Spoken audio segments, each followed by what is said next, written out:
बिस्मिल्लाहिर्रहमानिर्रहीम, अस्सलाम वालेकुम। आज हमारा लेक्चर है बायोलॉजी का chapter number 1, 9th class, introduction to biology. हमने पिछली क्लास में बायोलॉजी का इंट्रोडक्शन पढ़ा था, साइंस के मुतालिक पढ़ा था और उसकी 3 मेन ब्रांचेस पढ़ी थी। आज हम लोग बाकी की जितनी ब्रांचेस हैं वो पढ़ते हैं। तो हमारे पास बायोलॉजी की टोटल आपकी बुक में 16 ब्रांचेस दी गई हैं। आज हम लोग 8 ब्रांचेस को डिस्कस करेंगे। उसमें सबसे पहली ब्रांच है हमारे पास मॉर्फोलॉजी।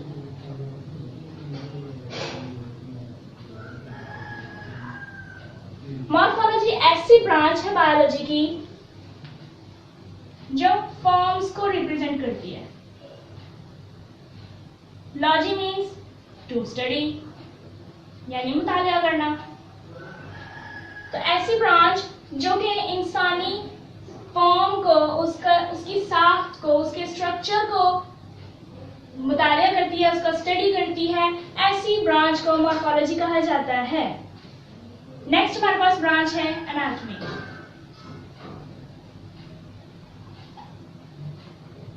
एनाटॉमी ऐसी ब्रांच को कहा जाता है जिसमें हम लोग इंटरनल स्ट्रक्चर्स को पढ़ते हैं। कोई भी लिविंग ऑर्गेनिज्म है, कोई भी जानदार है, उसका जो इंटरनल स्ट्रक्चर होता है, अंदरूनी साख्त होती है, इंटरनल स्ट्रक्चर, उसकी स्टडी को हम लोग एनाटॉमी कहते हैं।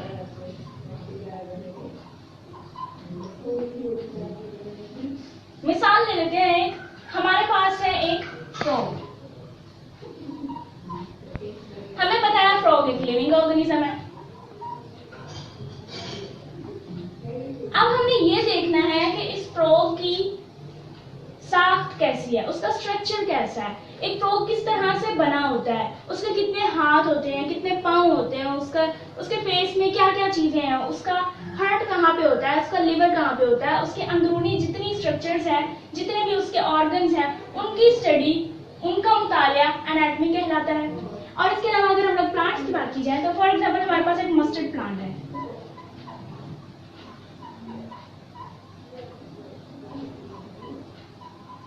मस्टर्ड प्लांट, अब उसमें हम लोगों ने देखना है प्लांट की कौन कौन सी ऐसी चीजें हैं जिनको हम लोग स्टडी कर सकते हैं। फॉर एग्जाम्पल उसके हमारे पास लीव्स है, उसके हमारे पास स्टेम है और इसके अलावा उसकी ब्रांचेस हैं। फिर उसके बाद हम लोग देखते हैं उसका एक फ्लावर है। तो ऐसा प्लांट जिसके अलग अलग ऑर्गन्स होते हैं, फ्लावर है, लीव है, स्टेम है, उसकी ब्रांचेस हैं, तो ये जो स्टडी है इसकी, ये हमारे पास एनाटॉमी कहलाती है। अगर हम लोग इसका आउटर स्ट्रक्चर देखें तो जो बैरूनी साख्त है वो मॉर्फोलॉजी है, उसकी फॉर्म है ये, वो मॉर्फोलॉजी है। और अगर हम लोग इसका इंटरनल स्ट्रक्चर देखें, आखिर ये क्लोरोफिल लेके तो सनलाइट से अपने लिए ग्लूकोज कैसे बनाता है, अपनी फूड कैसे बनाता है, कार्बन डाइऑक्साइड अंदर ले जाता है और ऑक्सीजन बाहर निकालता है दिन के टाइम, जबकि रात के टाइम ये ऑक्सीजन अंदर ले जाता है, कार्बन डाइऑक्साइड बाहर निकालता है। तो इसमें ये इसकी खुराक कैसे बनती है, इसका अंदरूनी स्ट्रक्चर कैसा है, इसका जाइलम फ्लोएम कैसा है, जाइलम क्या है, इसका फ्लोएम क्या है।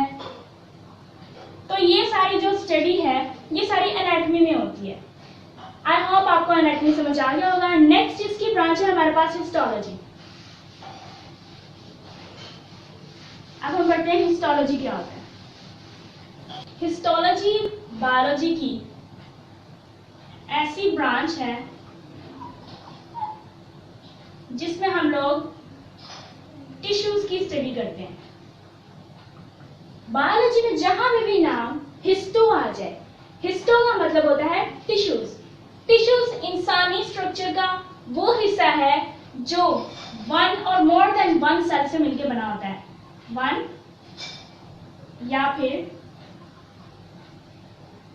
मोर सेल्स, इनसे मिलकर बना होता है, वो टिश्यू कहलाता है। इनका फंक्शन, इनका स्ट्रक्चर आपस में मिलकर टिश्यूज बनाते हैं। तो जो टिश्यूज की स्टडी होती है वो हिस्टोलॉजी कहलाती है।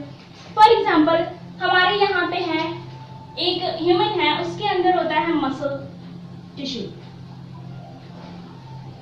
ह्यूमन है, ह्यूमन के अंदर होता है मसल टिश्यू। अब मसल टिश्यू का इंसानी जिस्म के अंदर, वो हम लोग हिस्टोलॉजी में स्टडी करते हैं। पौधों के अलग अलग टिश्यूज होते हैं, उसके अंदर लेयर्स होती हैं, ठीक है, वो सारी की सारी हम लोग हिस्टोलॉजी में स्टडी करते हैं। नेक्स्ट हमारे पास ब्रांच है सेल बायोलॉजी। अब हम देखते हैं सेल बायोलॉजी क्या होती है। हम लोगों ने टिश्यूज तो पढ़ लिया कि वन और मोर देन वन सेल मिलके टिश्यू बनाते हैं। तो अब हम देखते हैं सेल किससे मिलके बना होता है। सेल बायोलॉजी ऐसी ब्रांच जिसमें हम सेल से मुतालिक स्टडी करते हैं, वो हमारे पास सेल बायोलॉजी कहलाती है। बायो मीन्स लाइफ, किसी भी लिविंग ऑर्गेनिज्म की, किसी जानदार के सेल को स्टडी करना हमारे पास सेल बायोलॉजी कहलाता है। इसमें हमारे पास सेल डिवीजन भी आ जाता है, और इसके अलावा हमारे पास इसका स्ट्रक्चर आ जाता है, फंक्शन आ जाता है, सेल की ऑर्गेनाइजेशन आ जाती है। बेसिकली सेल वन और मोर देन वन एटम से मिलकर बना होता है। एटम से मिलके सेल बना होता है, वन और मोर देन वन एटम्स। अब क्या होता है, सेल के अंदर डिफरेंट केमिकल रिएक्शंस होते हैं। सेल के अंदर न्यूक्लियस होता है, सेल के अंदर उसकी ऑर्गेनेलिज होती हैं, माइटोकॉन्ड्रिया होता है, सेलुलर होता है, उसका साइटोप्लाज्म होता है। इस तरह की जितनी भी ऑर्गेनेलिज होती हैं सेल के अंदर, वो जब आपस में फंक्शन करती हैं, आपस में मिलकर काम करती हैं, तो तब वो हमारे पास उसकी स्टडी हमारे पास सेल बायोलॉजी कहलाती है। सेल डिवीजन क्या होती है, बेसिकली जब एक लिविंग ऑर्गेनिज्म की प्रोडक्शन होती है, लिविंग ऑर्गेनिज्म जब हमारे पास बनता है, तो उसमें क्या होता है कि छोटे छोटे सेल्स आपस में मिलते हैं और वही सेल ग्रो करने के बाद एक लिविंग ऑर्गेनिज्म बन जाता है। फॉर एग्जांपल हमारे पास एक सीड है,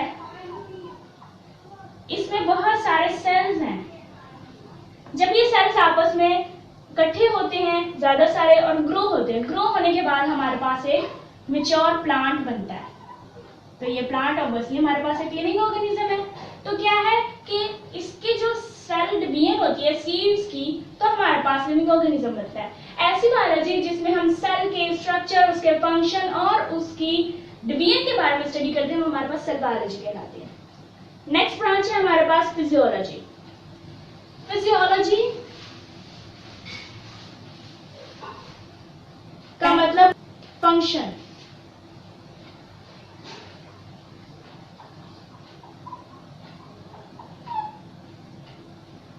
फिजियोलॉजी बायोलॉजी की ऐसी ब्रांच है जो कि ऑर्गन सिस्टम और इंडिविजुअल के फंक्शन से मुताल्लिक हो। यानी पता चले हमें कि एक ऑर्गेनिज्म का ऑर्गन काम कैसे करता है। हमें पता है कि ज्यादा सारे एटम्स मिलकर सेल बनाते हैं और ज्यादा सारे एटम्स मिलकर टिश्यू बनाते हैं। अगर यही टिश्यू काफी सारे मिलके फंक्शन परफॉर्म करने लग जाएं, तो वो हमारे पास एक ऑर्गन बनता है। तो इस ऑर्गन का जो फंक्शन है वो हमारे पास फिजियोलॉजी कहलाता है। अब ऑर्गन से मुराद क्या हो सकता है? फॉर एग्जाम्पल यहाँ पे हम कह लेते हैं हमारे पास एक ऑर्गन है हार्ट। हार्ट हमारे पास एक ऑर्गन है, लंग्स हमारे पास एक ऑर्गन है, लिवर हमारे पास एक ऑर्गन है, ब्रेन हमारे पास ऑर्गन है। इस तरह के जितनी भी हमारे पास ऑर्गन्स, जितने भी ऑर्गन्स हमारे पास अवेलेबल है, उनका फंक्शन हमारे पास फिजियोलॉजी कहलाता है। हार्ट का फंक्शन क्या होता है? बीट करना। अब वो बीट कैसे करता है? बीट करता है ब्लड सप्लाई से। जब भी वो ब्लड को पूरी बॉडी में सप्लाई करता है तो हमारा हार्ट बीट करता है। हमारे जिस्म का अपर पार्ट और लोअर पार्ट, इस पूरे पार्ट में, पूरी बॉडी में जो ब्लड सप्लाई करता है वो है हार्ट। अब जब हमारे पास ब्लड सप्लाई होता है तो ये ब्लड सप्लाई का काम, ये फंक्शन है हार्ट का। तो ये जो फंक्शन है ये फिजियोलॉजी है। हार्ट की फिजियोलॉजी क्या है? Blood supply. इसी तरह से अगर हम लोग प्लांट्स की बात कर लेते हो तो प्लांट का एक ऑर्गन है, वो है जाइलम। जाइलम का काम क्या होता है? जाइलम का काम होता है वाटर सप्लाई करना। तो ऐसा ऑर्गन जिसका कोई ना कोई फंक्शन हो, वो फंक्शन हमारे पास फिजियोलॉजी कहलाता है। प्लांट का फंक्शन क्या है? प्लांट की फिजियोलॉजी क्या है? कि जाइलम वाटर फ्लो करवाता है। तो अगली ब्रांच है हमारे पास जेनेटिक्स।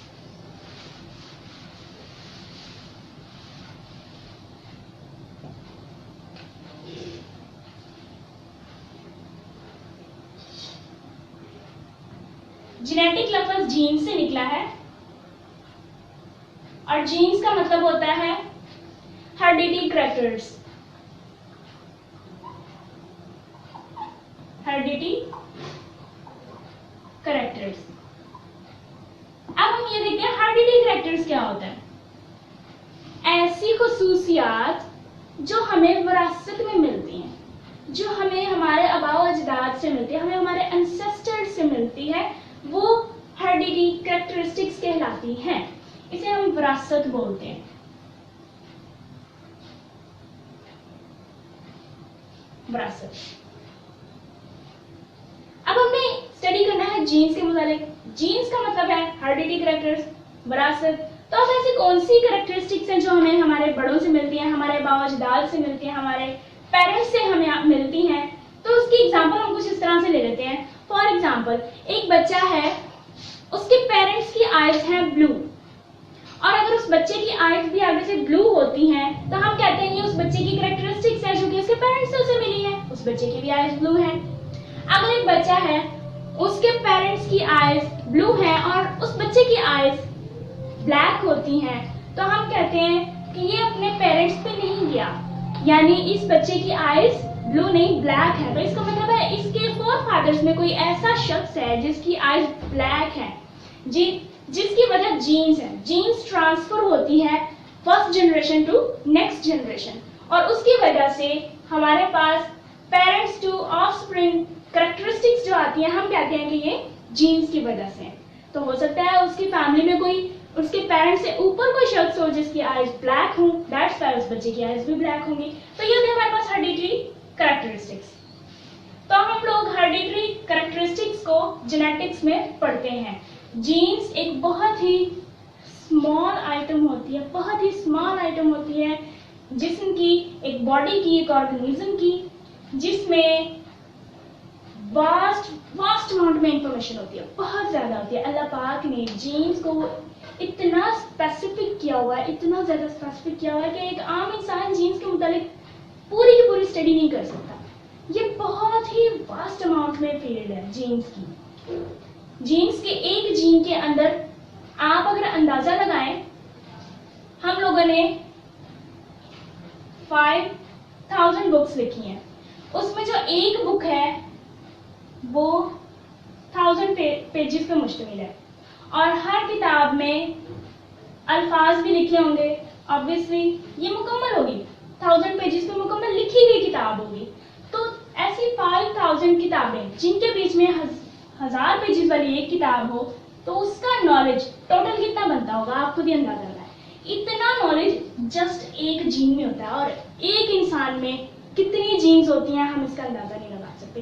तो अल्लाह पाक का ये मखसूस निज़ाम है, उसका हम लोग जितना करें शुक्र उतना ही कम है। उसने हमें जिंदगी बख्शी, उसने हमें इतनी नेमतों से नवाजा, तो हमें उसके लिए शुक्र अदा करना चाहिए और हमें सुबहान अल्लाह बोलना चाहिए। तो जेनेटिक्स इंसान की वो खुसूसियात हैं, वो कैरेक्टरिस्टिक्स हैं जिस पे इंसान हैरान भी होता है और उसका शुक्र अदा भी करता है।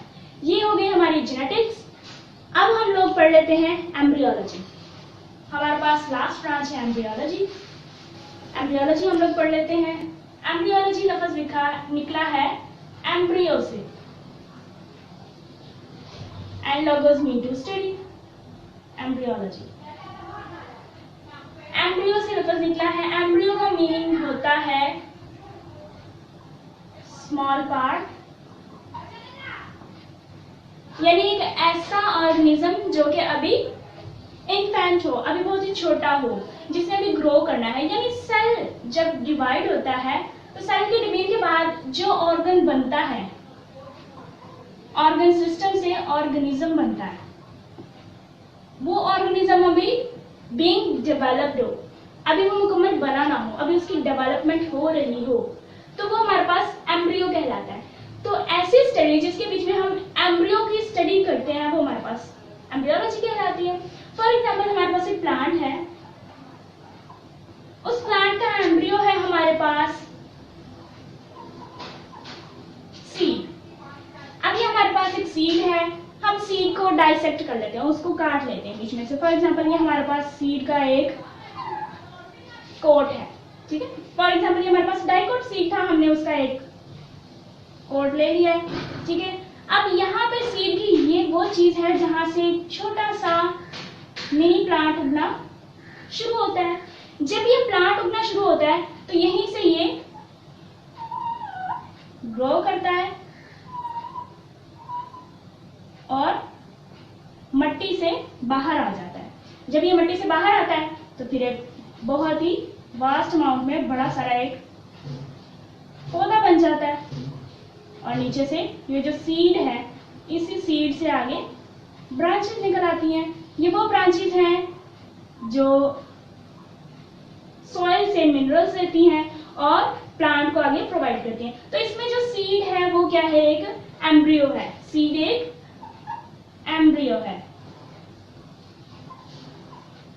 इसके अलावा अगर जानवरों की बात की जाए तो ऑब्वियसली उसमें हम लोग हैन की एग्जांपल, तो सीड का एम्ब्रियोलॉजी हमारे पास उसके एम्ब्रियो की स्टडी कहलाती है। एक और एग्जांपल हम लोग ले लेते हैं, वो है हमारे पास, अगर एनिमल्स में बात की जाए तो हमारे पास है हैन।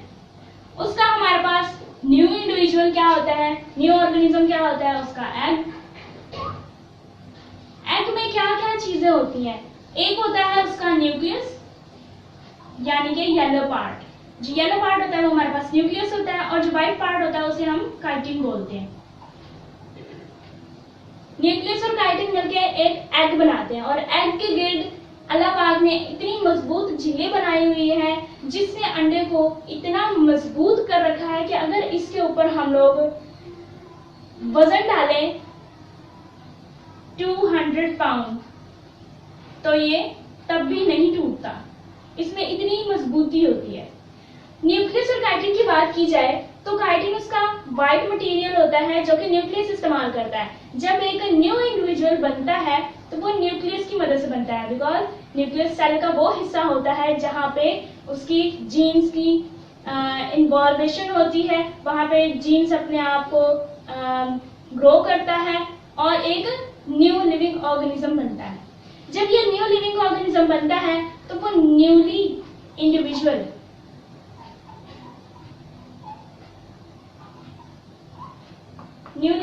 हमारे पास एम्ब्रियो कहलाता है। एग का, हैन का एम्ब्रियो कहलाता है। जब ये एम्ब्रियो मजीद ग्रो करता है तो फिर ये कंप्लीट होने के बाद एग में से बाहर आ जाता है। एग फैच होने के बाद ये बाहर आ जाता है, तो वो हमारे पास एम्ब्रियो नहीं कहलाता। एम्ब्रियो हमेशा न्यूली इंडिविजुअल कहलाएगा। तो ऐसा इंडिविजुअल जिसकी स्टडी बायोलॉजी के मुताबिक हो वो हमारे पास एम्ब्रियोलॉजी की स्टडी कहलाती है। ओके, नेक्स्ट हमारे पास ब्रांच है टेक्सोनोमी। टेक्सोनोमी की हम स्टडी कर लेते हैं। टेक्सोनोमी क्या चीज है? टेक्सोनोमी लफ्ज निकला है टेक्सा से, वर्ड है टेक्सोनोमी। टेक्सोनोमी वर्ड निकला है टेक्सा से और टेक्सा का मीनिंग होता है लैडर। लैडर का मतलब होता है सीढ़ी।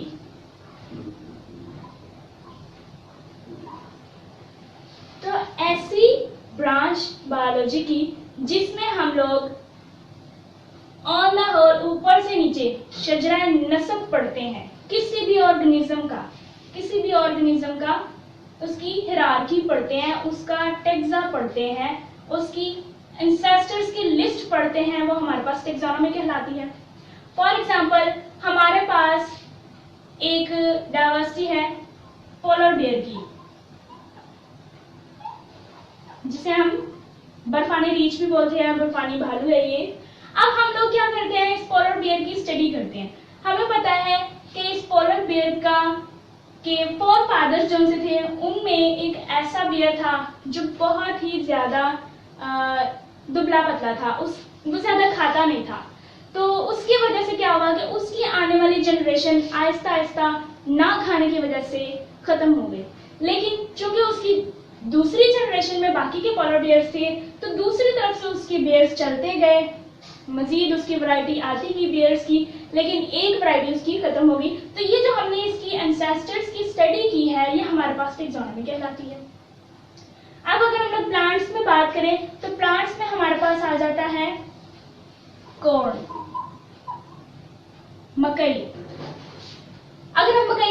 करें तो टेक्सोनोमी में हमारे पास मकई की स्टडी हम लोग करते हैं कि आखिर इस मकई की क्या क्या करैक्टरिस्टिक्स हैं जो कि पहले मकई में थी। पहला इसका सिट्टा किस तरह से था और अब का किस तरह से है, और क्या पहले वाले सिटों में डिफरेंशिएशन है अब के सिटों की निस्बत। दैट्स व्हाई ये कॉर्न हमारे पास उसके पेरेंट्स की, उसके बावजदाद की स्टडी हमारे पास टेक्सोनोमी कहलाती है। टेक्सोनोमी में डिफरेंट टाइप्स होती हैं जिसको हम स्टडी करते हैं, वो कुछ इस तरह से है हमारे पास। तो मैं आपको लिख के दिखाती हूँ जो कि टेक्सोनोमी में काम आती हैं।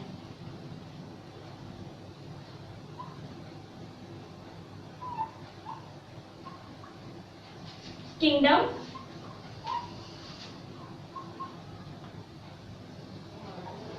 Phylum, class, order, family, genus and species. अब हम इसमें देखते हैं कि आखिर कौन किस किंगडम से बिलोंग करता है।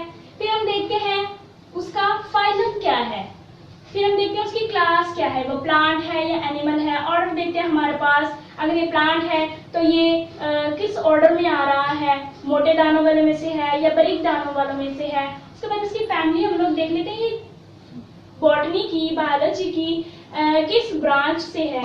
और उसके बाद हम इसकी जीनस देख लेते हैं, आखिर इसकी जीन्स में ऐसी कौन सी खूबी है जिसकी वजह से इसे बायोलॉजिकल नोमेनक्लेचर में इसे नाम दिया गया है। उसके बाद स्पीशी की बात कर लेते हैं, आखिर इसकी स्पीशी क्या है।